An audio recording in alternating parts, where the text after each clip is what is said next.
Howdy, lieutenants and economists. The most volatile, evil, disgusting things on the planet, humans. If you have a video request, you can always go to assholeconsulting.com. Yeah, I am gonna charge you, kids. And that is the importance of not fucking up. You are such an asshole!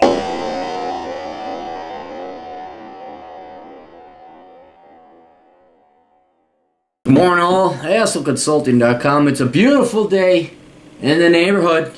Oh, beautiful day in the neighborhood. Get me the fuck out of the office. Get me the fuck out of the office. Oh, I have always wanted to have a neighbor just like you. I always want to live in this neighborhood. Oh shit, fuck, we're in Southside Chicago today. They don't care if you're straight or gay. You'll be shot, you'll be shot. Hey, go duck behind that pillar. Alex writes.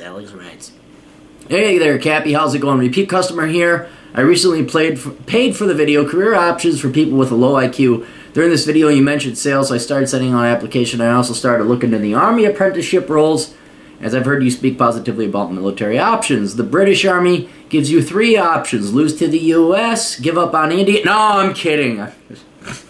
The British Army gives you 3 options across 3 different regiments once you've applied. I'm thinking if I were to apply, I would choose plumbing, the Royal Engineers, metalsmithing, Royal Electrical and Mechanical Engineers, or advanced driving, Royal Logistics Corps. Each apprenticeship, including service, is 4 years long with no obligation to continue after that. This seems like a great way to learn an employable skill which will translate into civilian right. Right, and right now, I mean, I think it's a good idea, but don't say, oh, I'm going to do this, I'm going to do it. They got tests. For once, you know, it doesn't hurt you to take their tests and figure out what your best, you know, what your aptitude is for. So don't say, oh, I must become a plumber. All of a sudden, shit, you become, I know you may have a low IQ, and I remember this because you sent me your IQ scores, and it's weird, because, like, your writing and verbal is good, way above average, but then everything else sucks. I'm like, I don't know how that can happen. And even, I recall correctly, you said, like, you're in less than 2% of the population that has these weird, obscure... So all of a sudden, look, you could be perfectly suited to be a goddamn tank commander, for all you know. So let the military test you out first. Don't say, oh, I think I should be a toilet cleaner in the Royal Air Force. Just figure out what they recommend.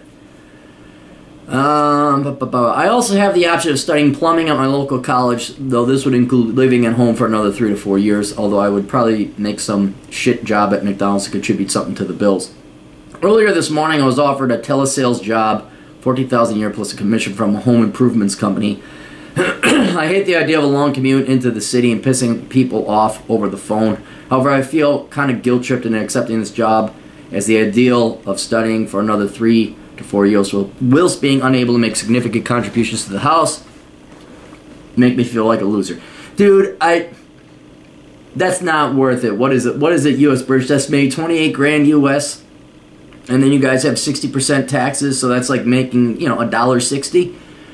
That's not worth it. For a 14K pound salary plus commission that you're probably not going to get, and just to call people and harass them that far away. Look, if you could do it from home, fine.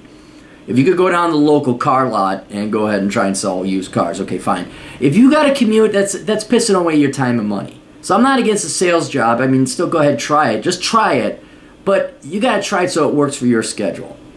And right now, the military sounds like a hell of a lot better deal than that thing. And don't feel bad about being a loser just yet. You're making attempts and roads and plans, and I believe you will execute on it. You don't sound like one of these lazy fucks that doesn't do anything. I mean, well, you applied for the job and you got a job offer. It's just that I know you should get a job. And you shouldn't be a loser. You shouldn't be living at home. And should.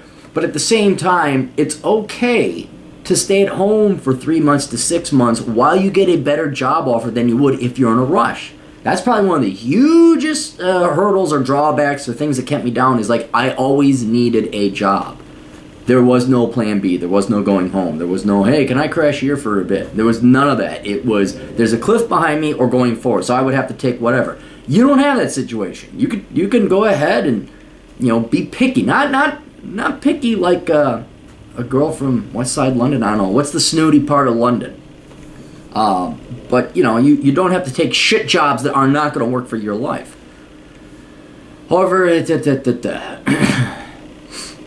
Me and my dad have somewhat awkward relationship, but I really struggle with talking to him about my future options. With that said, I see my options as the following. Bite the bullet and sign up for the Army apprenticeship, study plumbing at college, and find a part-time job to raise a little bit of cash and make a modest contribution to the household. Find a plumbing apprenticeship at home, though they are in low supply and high demand. Guilt myself into a sales job and maybe apply to the Army courses once the going gets tough. Piss off China to teach English. You teach English. I'm sorry, you a cute ditzy girl from the suburbs? I don't know if you're allowed. I mean, if you're like a regular normal guy, you can't just, hey, you gotta teach English. Although you guys are more, you have more authority to teach English because you're from the fucking home country. We come in there with our American, yes, hello, yes. Sully sells seashells by the seashore. Alright. Best options, I do the military. Just do that. It's going to be the easiest, not easiest in terms of military training and all that. But you got food, clothing, and shelter paid for. You'll get your training. They might find a better job for you, and it's better than this commute to a shitty paying sales job. I'm not against you going and learning plumbing. I don't know what your obsession with plumbing is. It's great. Nothing wrong with it. But you're young. See what the military leads you to. Because here's the thing. You can always go back to being a plumber. There's always going to be demand for plumbing. You're not always going to have the opportunity to join the military. And the military might expand your horizons also. You find a whole... In other words, you're casting a larger net with the military. If you let them test you, assess your aptitude tests and scores and see, holy shit, you know... I know you really want to play with fecal material and piss and sewage and plumbing, but you got tests that are off this chart for whatever, radar equipment operator. So do that. Do your stint in the military. Then you're not living with your dad no more. You're making money. You're supporting yourself. You're coming out with a skill. And you'll grow a little bit, and then you'll know much better what your plan is. Because every other plan is then like, oh, I gotta go to school and I gotta live at home with my dad. My dad's weird, and well, I mean, it's not. This gets you slingshotted right out of that shitty situation you're in, and you come out with probably some money. You know, you save. I don't know what you do in the middle. I know soldiers figure a way to piss away their money. If you're smart about it, you'll save some money. You have some background. Everybody has more respect for you because you're military. And then, you know, I'm sure they have some employment services at the military, not available to civilians. I don't know much about the UK military, except we got to keep bailing you guys out. It's just Germans, Soviets. Kidding.